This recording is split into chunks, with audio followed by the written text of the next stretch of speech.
Hello दोस्तों, कैसे हैं आप लोग। आशा करता हूँ अच्छे ही होंगे। आज हम अपने चैनल झारखंड जीएस पे लेके आ चुके हैं rapid revision course modern India का, जो कि हिस्ट्री का सिलेबस है। आप देखेंगे कि जब भी कोई भी एग्ज़ाम में हिस्ट्री का सिलेबस में मॉडर्न इंडिया के क्वेश्चन सबसे ज़्यादा पूछे जाते हैं। तो अब हम बहुत ही डिटेल्ड वे में कवर करके इस पूरे टॉपिक को अच्छे से समझ लेंगे, ताकि हमसे कोई भी क्वेश्चन छूट ना पाए। आप हमारे चैनल को फेसबुक पे भी फॉलो कर सकते हैं। फेसबुक पे हमारा ग्रुप है फैक्ट्स वर्ल्ड के नाम से। इसका लिंक मैं आपको डिस्क्रिप्शन में दे दूंगा। वहाँ पे हम क्विज़ेज़ ऑर्गेनाइज करते हैं डेली, और वहाँ से आपको एक टेलीग्राम ग्रुप भी मिल जाएगा जो कि डेली क्विज़ेज़ होस्ट करते हैं। तो आइए शुरू करते हैं हमारे लेक्चर को। लेक्चर का टॉपिक है rapid revision course of modern India with others, of course me. ये एक मैप है इंडिया का पार्टीशन से पहले का। Chapter 1, the background. टाइमलाइन होगा हमारा 1600 टू 1757 तक का। आज हम डिस्कस करेंगे इसी टाइमलाइन को बहुत ही ब्रीफली, और सारे इम्पोर्टेंट जो इसमें इवेंट्स हुए हैं और जो इम्पोर्टेंट पर्सनालिटीज़ इसमें इन्वॉल्व हैं उन सबको अच्छे से दिखेंगे। आइए देखते हैं। तो हमारे वर्ल्ड में शुरू से ही ट्रेड का बहुत ज़्यादा इम्पोर्टेंस रहा है। पहले के टाइम्स में ट्रेड के लिए लैंड रूट्स फॉलो किए जाते थे, जिसको कि सिल्क रूट भी कहा जाता था, जो चाइना से होते हुए इंडिया को भी कनेक्ट करके पर्सिया होते हुए ऐसे ऐसे यहाँ से ये यूरोप को कनेक्ट करता था। यूरोप हमारा सबसे बड़ा मार्केट है। यूरोप में हमारे गुड्स हमेशा से सोल्ड होते रह चुके हैं। तो यूरोप हमारा सबसे बड़ा कस्टमर भी है, और हमारे लिए सबसे बड़ा सोर्स भी है गोल्ड का। हम यूरोप को सिल्क और कॉटन ट्रांसफ़र करते हैं, और वहाँ से बदले में हमें गोल्ड मिलता है। पर कुछ समय पहले, लाइक 1400 के आसपास, कुछ ऐसा हुआ जिसके वजह से ये जो ट्रेड रूट है हमारा वो ब्लॉक हो गया। आइए पेंसिल का कलर चेंज कर लेते हैं। ये जो ट्रेड रूट है वो ब्लॉक हो गया। कैसे ब्लॉक हुआ? ब्लॉक हुआ टर्किश एक्सपेंशन की वजह से। 1453 में टर्किश एक्सपेंशन हुआ, जिसके वजह से ये जो लैंड रूट्स थे वो सारे ब्लॉक हो गए। तो अब यूरोप को नया रास्ता चाहिए था ट्रेड करने के लिए। रास्ता ऑफ कोर्स, लैंड रूट ख़त्म हुआ तो समुंदर ही अगला रास्ता बचा था। बहुत सारे वेजेस शुरू हुए, बहुत सारे सेलर्स ने शिप्स लेके चल दिया उन्होंने, और खोजना शुरू किया मार्ग अलग अलग रूट्स को। पहले हुए कोलंबस। कोलंबस जी ने 1492 में यूरोप से निकले और बहामास पहुंच गए। बहामास कहाँ है? यूएसए। और इस तरह यूएसए एक कॉन्टिनेंट इन्होंने खोज निकाला। 1498 में एक पोर्तुगीज़ सेलर वास्को दी गामा जो है सो केप ऑफ गुड होप होते हुए इंडिया पहुंच गए। इंडिया के कैलीकट के खोजीखोड़ पोर्ट, ये याद रखेंगे आप। खोजीखोड़ पोर्ट आए वो सबसे पहले इंडिया में।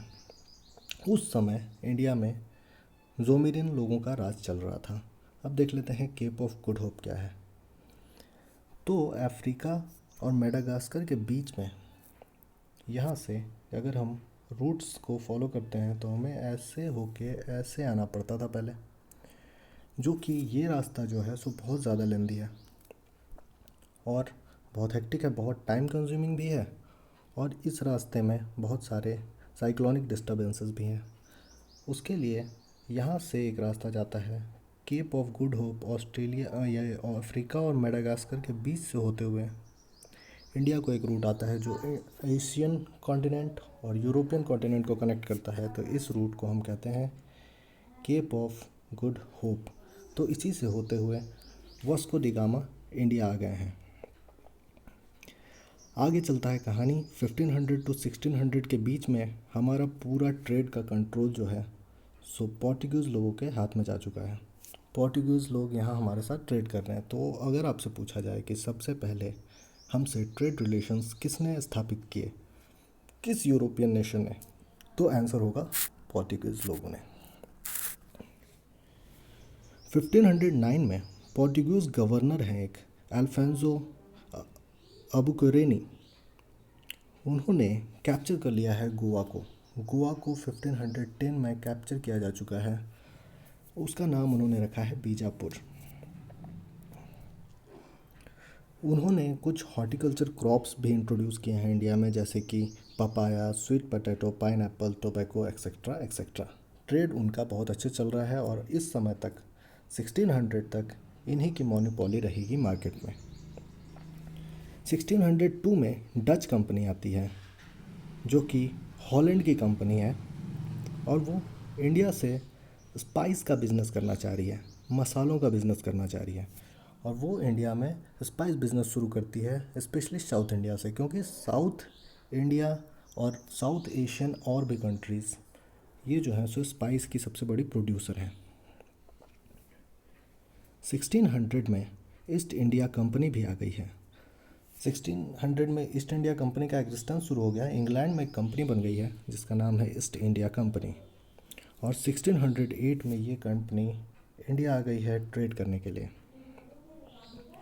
1616 में एक डैनिश कंपनी भी आ गई है इंडिया, और 1664 तक फ्रेंच कंपनीज भी आ चुकी हैं इंडिया में ट्रेड करने के लिए। अभी तक इनका जो मेन मोटो है इंडिया में आने का, वो सिर्फ और सिर्फ ट्रेड है। Trade is the only motto, only trade. तो अगर हम एक ट्रिक समझ लेते हैं कि कैसे कैसे कौन सी कंपनीज आई हैं, तो उसके लिए हम याद कर लेंगे। आइए पहले बोर्ड साफ़ कर लेते हैं हम।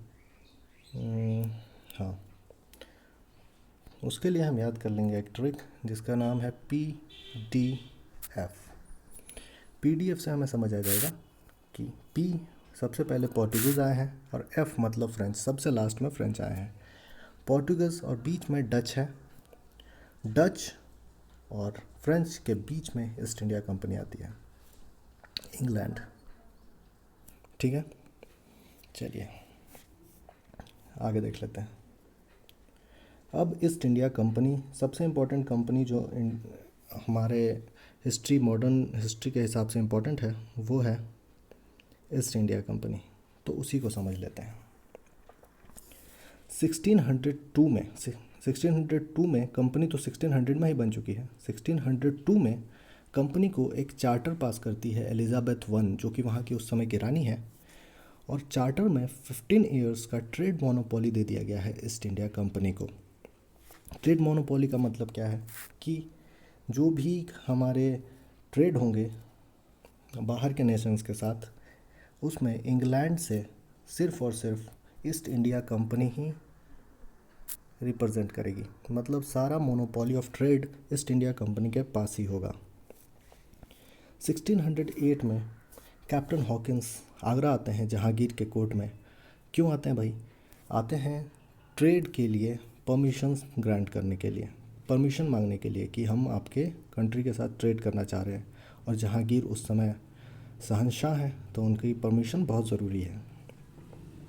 1609 में जेम्स वन राजा बन जाते हैं इंग्लैंड के, और जेम्स वन जो है सो उन्होंने ये जो चार्टर था 15 ईयर्स का ट्रेड मोनोपोली का, उसको बढ़ा के इन्फानाइट कर दिया है। अब इन्फानाइट पीरियड के लिए ट्रेड मोनोपोली आ चुकी है ईस्ट इंडिया कंपनी के पास। 1612 में बैटल ऑफ स्वाली लड़ी जाती है। सूरत के पास एक जगह है वहाँ पे। और इसमें क्या हुआ कि इंग्लिश कंपनी ने पोर्टुगीज़ लोगों को हरा दिया है। पोर्टुगीज़ लोगों को हराने के बाद ईस्ट इंडिया कंपनी अपनी फ़र्स्ट फैक्ट्री सेटअप करती है सूरत में ही, यहीं पे लड़ाई लड़ती है और अपनी फ़र्स्ट फैक्ट्री सेटअप करती है जिसको वो गोडाउन कहती है।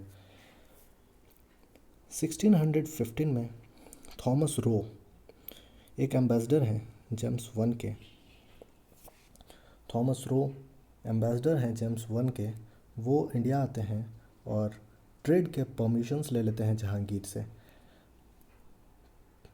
आगरा, अहमदाबाद, बड़ौदा, भरूच, इन जगहों में 1619 तक पूरी तरह से ट्रेड के परमिशंस आ चुके हैं ईस्ट इंडिया कंपनी के पास। 1639 में कंपनी मद्रास में जो है सो फोर्टिफिकेशन शुरू कर देती है। पहला फोर्ट बनाती है मद्रास के अंदर और उसका नाम है फोर्ट सेंट जॉर्ज। फोर्ट किला बंदी करना शुरू कर देती है। पहला फोर्ट बनाई है कंपनी फोर्ट सेंट जॉर्ज।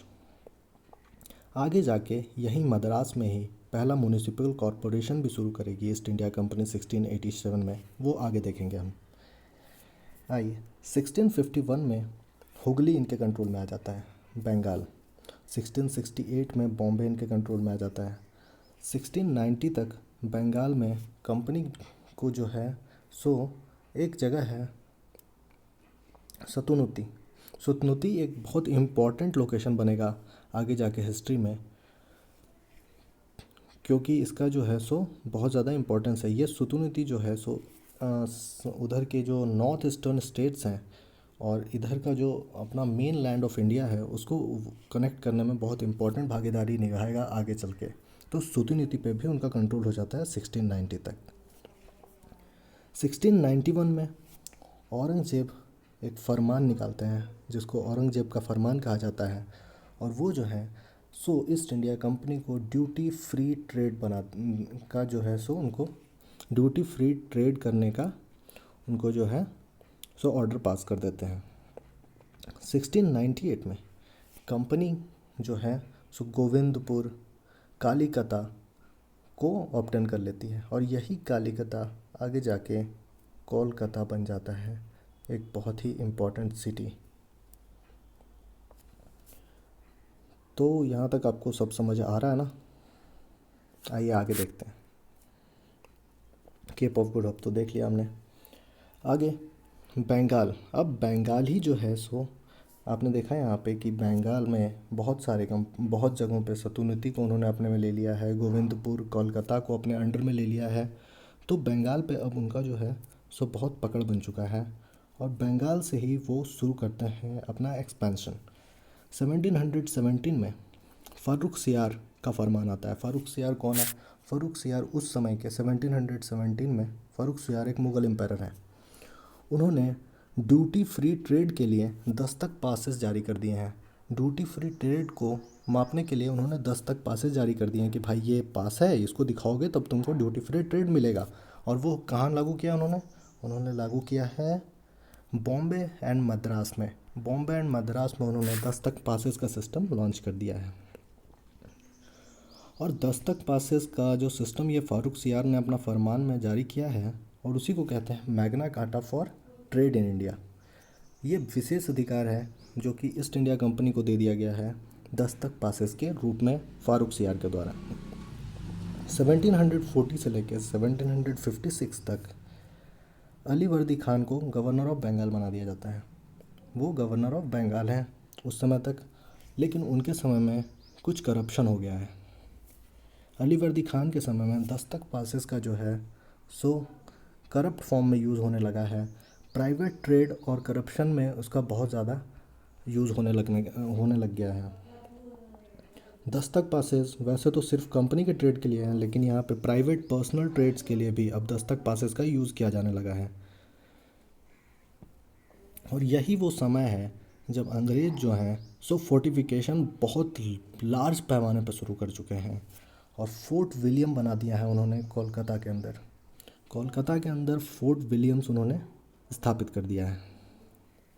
उस समय बंगाल के राजा हैं सिराजुद्दौला, जो कि ये सब होते हुए देख रहे हैं और साथ ही इसको अपोज भी करना चाह रहे हैं। तो 1756 और 1757 के बीच सिराजुद्दौला जो है सो कलकत्ता पे अपना पूरा कब्जा दोबारा से जमा लेते हैं और वहाँ से होने वाले सारे ट्रेड्स को स्टॉप कर देते हैं, रोक देते हैं वहाँ से होने वाले ट्रेड पे। और जो वो एक लड़ाई लड़ी गई है जो सिराजुद्दौला ने लड़ा है, उस समय क्लेव और वॉटसन लड़े हैं ईस्ट इंडिया कंपनी की तरफ से। और 1757 के अंदर दोबारा से ईस्ट इंडिया कंपनी ने कोलकाता पे अपना राजस्व फिर से जता दिया है। फिर से उन्होंने रिकैप्चर कर लिया है कलकत्ता को। 1757 के अंदर बैटल ऑफ पलासी लड़ी गई है, हुगली नदी के किनारे बैटल ऑफ पलासी, जिसमें कि सिराज उद दौला को ईस्ट इंडिया कंपनी द्वारा हरा दिया गया है। सिराज उद दौला यहाँ पे मारे गए हैं और उनको डिफीट कर दिया गया और मार दिया गया। ईस्ट इंडिया कंपनी उस समय उनके कमांडर जनरल हैं क्लाइव, और सिराज उद दौला हारे हैं मीर जाफ़र की वजह से। मीर जाफ़र कौन है? मीर जाफ़र जो है सो आर्मी जनरल है सिराज उद दौला का, जिसने गद्दारी कर दी है, धोखा दिया है सिराज उद दौला को, और अंग्रेज़ों के साथ जा मिले हैं मीर जाफ़र। मीर जाफ़र को अपनी इस गद्दारी के बदले में ईस्ट इंडिया कंपनी ने मीर जाफ़र को बंगाल का नवाब बना दिया है। तो मीर जाफ़र बन गए हैं नवाब ऑफ बंगाल, लेकिन बदले में मीर जाफ़र ने Diwani rights of 24 Parganas East India Company को दिए हैं। ईस्ट इंडिया कंपनी को 24 राज्यों का पूरा राशन, पूरा रिवेन्यू, पूरा टैक्स कलेक्ट करने का राइट्स दे दिया है, दीवानी राइट्स जिसको कहा है अंग्रेज़ों को। 1760 के अंदर बैटल ऑफ बेदार फाइट की गई हैं डच और इंग्लिश के बीच में। डच लोग अभी थोड़े पावर में तो थे, लेकिन यहाँ पे डच को हरा दिया गया है और इंग्लिश अब पूरी तरह से पावर में आ गई है। 1760 से 1763 के आसपास मीर कासिम जो है सो दीवानी राइट्स जो दिया गया है वो बर्धमान, मिदनापुर, चित्तनगांव, इन सब जगहों का और जो है सो बढ़ा के इनको रिवेन्यूज़ कलेक्ट करने के राइट्स, दीवानी राइट्स दे दिए गए हैं। 1764 के अंदर बैटल ऑफ बक्सर लड़ा गया है बंगाल में मीर कासिम द्वारा। मीर कासिम, शुजा-उद-दौला और शाह आलम II साथ मिलकर इन्होंने लड़ा है ईस्ट इंडिया कंपनी के खिलाफ एक बैटल, और उस समय उनके जो आर्मी जनरल हैं वो हेक्टर मुनरो हैं। Hector Munro East India Company को लीड कर रहे हैं और इन सब को हराते हुए ईस्ट इंडिया कंपनी यहाँ पे विजयी होती है। 1764 का बैटल ऑफ बक्सर हारने के बाद एक ट्रीटी साइन होती है, ट्रीटी ऑफ इलाहाबाद जिसको हम कहते हैं। ट्रीटी ऑफ इलाहाबाद में कहा गया है कि शाह आलम जो हैं सो पूरे बंगाल, उड़ीसा और बिहार का दीवानी राइट्स अंग्रेज़ों को देंगे, और इस तरह ट्रीटी ऑफ इलाहाबाद के द्वारा पूरा बंगाल, बिहार और उड़ीसा ईस्ट इंडिया कंपनी के कंट्रोल में आ जाता है। 1761 में बैटल ऑफ पानीपत फाइट किया जाता है, जो कि मराठास और अफ़गानों के बीच हुआ है। मराठास और अफ़गानों के बीच, अफ़गान में है अहमद शाह अब्दाली, जिन्होंने मराठास को हरा दिया है। उस समय अंग्रेज़ों को अगर कोई टक्कर दे सकता था तो वो मराठा ही थे, क्योंकि वही एक पावरफुल किंगडम बचा था इंडिया के अंदर। पर 1761 के अंदर बैटल ऑफ पानीपत में अफ़गानों ने इन मराठों को भी हरा दिया। इसलिए अब अंग्रेज़ों का रास्ता पूरी तरह से साफ़ हो चुका था। अब सिर्फ उनके पास एक ही दुश्मन बचा था, जो था फ्रेंच, जो कि 1600 के लेट 1600 में इंडिया में अपना पावर बढ़ा रहा था। तो आगे जाके 1760 में ही बैटल ऑफ वैंडीवाश मद्रास के पास लड़ा गया इंग्लैंड और फ्रांस के बीच, जिसमें फ्रेंच को बहुत बुरी तरह से हरा दिया गया।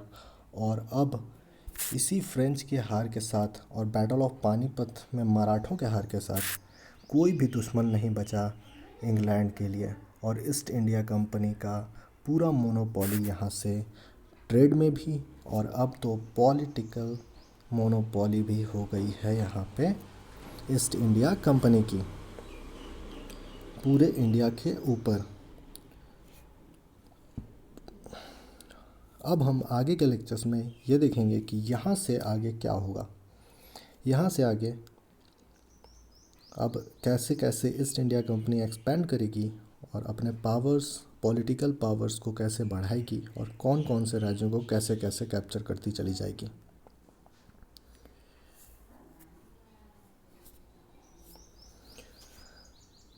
तब तक आप हमारे चैनल के साथ जुड़े रहिए, हमारे चैनल को सब्सक्राइब कीजिए, लाइक कीजिए और हमारे और भी वीडियोस को देखने के लिए जो लिंक्स हैं वो आपको ऊपर आई के बटन में भी मिल जाएंगे और साथ में मैं अपना पूरा प्लेलिस्ट का लिंक नीचे डिस्क्रिप्शन बॉक्स में शेयर कर दूंगा। फिर से आपको बता दूं कि हमारा एक फेसबुक ग्रुप है फैक्ट्स वर्ल्ड, जिसका लिंक मैंने डिस्क्रिप्शन बॉक्स में शेयर कर दिया है। आप आइए, जुड़िए हमारे लिंक के साथ और कैसा लगा आपको हमारा वीडियो प्लीज़ बताइए, कमेंट कीजिए, क्योंकि आपके कमेंट्स से ही हमें पता चलता है कि हमें और क्या इम्प्रूवमेंट्स करने की ज़रूरत है। कंटेंट्स के रिलेवेंस को बताइए कि कंटेंट्स रिलेवेंट लग रहे हैं आपको या नहीं। Thank you for watching our video. ऐसे ही जुड़े रहिए हमारे चैनल के साथ। Me Adarsh signing off. Bye.